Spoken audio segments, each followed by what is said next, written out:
வருகின்ற நேரம் கரைவோரம் தென்றல் கண்டு கொழித்தது பாரும்.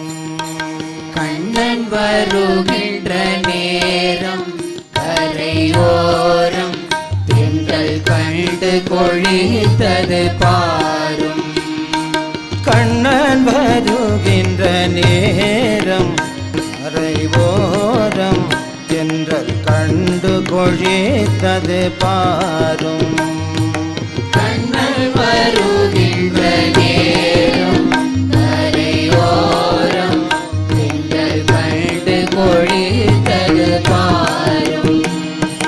கானத்திடை மோனக்குயில் ஓசை கிணையானந்தர் ஆன குழலிசை கேளும் போன ஆவியெல்லாம் குடமேளும். கானத்திடை மோனக்குயில் ஓசை கிணையானந்தர் ஆன குழலிசை கேளும் போன ஆவியெல்லாம் குடமேளும். தரமான குழலோசை